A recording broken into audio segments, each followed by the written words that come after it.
Assalamualaikum warahmatullahi wabarakatuh. Perkenalkan, nama saya Irfan Maulana. Saya bertugas sebagai guru di SMP Negeri 2 Salawu, Kabupaten Tasikmalaya. Pada kesempatan kali ini, saya akan memaparkan beberapa pemikiran Ki Hajar Dewantara terkait dengan pendidikan yang dimana ini dijadikan sebagai dasar dari pendidikan nasional dewasa ini.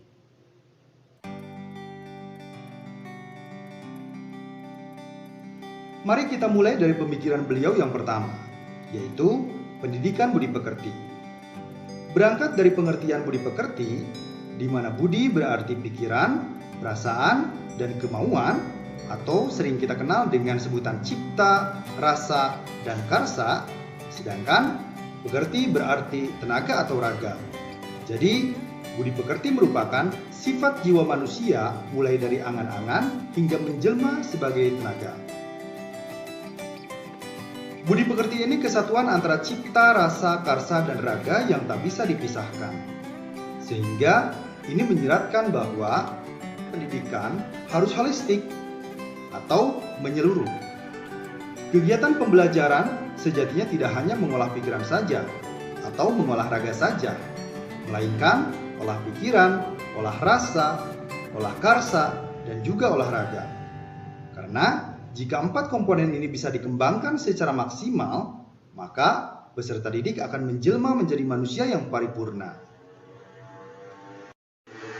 Lanjut pada pemikiran KHD yang kedua, bahwa pendidikan harus sesuai dengan kodrat alam dan kodrat zaman. Pendidikan hendaknya disesuaikan dengan konteks lokal sosial budaya di mana peserta didik berada. Kegiatan pembelajaran diharapkan mampu menebalkan nilai-nilai yang berlaku di lingkungan sekitar peserta didik. Namun demikian, proses pendidikan pun harus mengikuti perkembangan zaman. Peserta didik harus bersikap open-minded terhadap perubahan, selama perubahan itu menuju ke arah yang lebih baik, dan tentunya harus relevan dengan identitas atau nilai-nilai yang berlaku di lingkungan mereka. Oke, next. Pemikiran KHD selanjutnya adalah pendidikan yang berpihak pada murid. Bahkan, menurut KHD, seorang pendidik haruslah menuhankan peserta didiknya, yang artinya memberikan pelayanan yang terbaik pada peserta didiknya. Kegiatan pembelajaran harus berorientasi pada peserta didik. Pendidik hendaknya mengenali potensi atau bakat peserta didik. Kegiatan atau tugas pembelajaran pun sejatinya disesuaikan dengan bakat masing-masing. Dalam hal ini, pendidik hendaknya tidak memaksakan kehendaknya.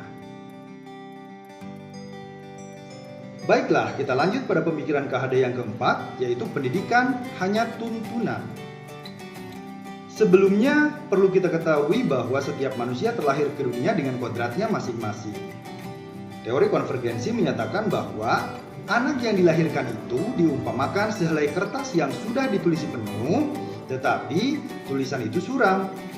Dalam hal ini, pendidikan hendaknya menebalkan tulisan-tulisan yang suram yang sifatnya positif.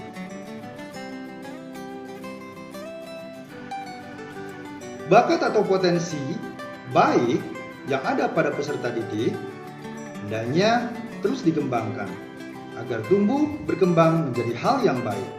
Sebaliknya, tulisan-tulisan yang mengarah pada hal negatif hendaknya jangan sampai menjadi tebal. Oleh karena itu, pendidik juga harus menjaga peserta didik dari pengaruh-pengaruh jelek yang dapat menguatkan kodrat jelek yang ada pada diri mereka.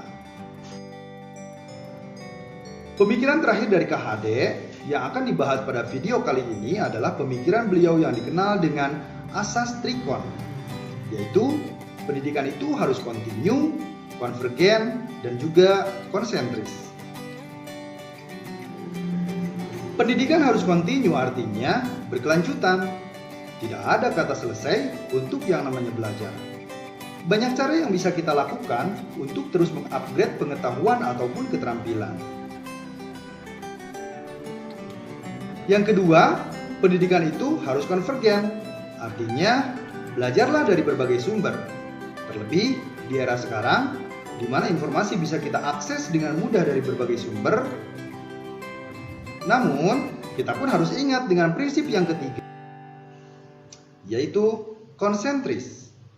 Meskipun informasi itu bisa datang dari mana saja, Tetapi tetap harus kita saring mana yang kiranya sesuai dengan identitas atau nilai-nilai di lingkungan kita, mana yang tidak sesuai.